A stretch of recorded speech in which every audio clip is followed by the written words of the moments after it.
আজ আমরা এখানে এমন একটা পরিবেশে সমবেত হয়েছি যেখানে কারো কোনো ভয় নেই।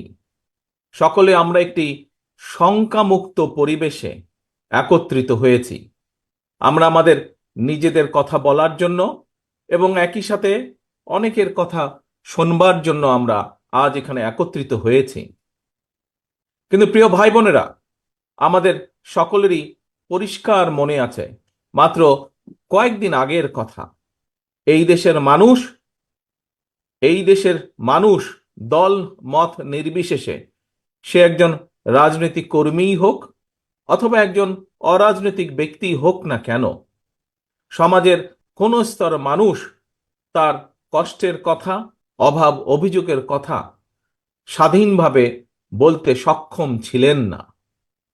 আমরা দেখেছি কিভাবে বিগত 15 বছর ধরে, 16 বছর ধরে, এই যে কয়েকদিন আগে যে পতিত স্বৈরাচার, তাদের অত্যাচারে নির্যাতনে অতিষ্ঠ ছিল বাংলাদেশের মানুষ। কিভাবে বাংলাদেশের মানুষের অধিকারগুলোকে ছিনিয়ে নেওয়া হয়েছিল, কিভাবে দাবিয়ে রাখা হয়েছিল তাদের ন্যায্য অধিকারগুলোকে। প্রিয় ভাই বোনেরা, এই জেলাতে, ঝিনাইদহ জেলাতে বাংলাদেশ জাতীয়তাবাদী দলের বহু মানুষ আছেন যাদেরকে আমরা হারিয়েছি, আমাদের বহু সহকর্মীকে হারিয়েছি। দুলাল মিয়া সহ, পলাশ সহ বহু মানুষ, বহু আমাদের সহকর্মী আছেন যাদেরকে আমরা এই আন্দোলনের বিভিন্ন পর্যায়ে হারিয়েছি।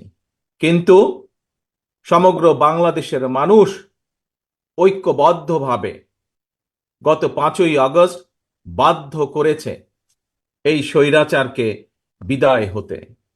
এই স্বৈরাচার জনগণের আন্দোলনের মুখে বিগত 16-17 বছর ধরে যে স্বৈরাচার জনগণের কাঁধে চেপেছিল, সেই স্বৈরাচার পালিয়ে যেতে বাধ্য হয়েছে। এই কৃতিত্ব বাংলাদেশের সকল মানুষের এই কৃতিত্ব।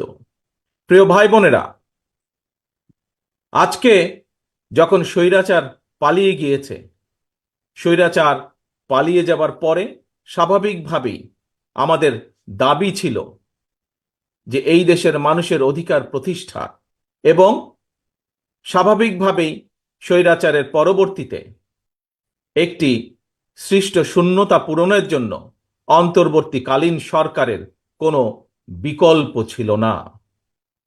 স্বাভাবিকভাবেই এই অন্তর্বর্তীকালীন সরকার বাংলাদেশের প্রায় সকল মানুষের দলমত নির্বিশেষে সকলের সমর্থনই এসেছে বর্তমানের অন্তর্বর্তীকালীন সরকার, এবং সঙ্গত কারণেই তাদের প্রতি সেদিনও আমাদের সমর্থন ছিল, আজও আমাদের সমর্থন থাকবে।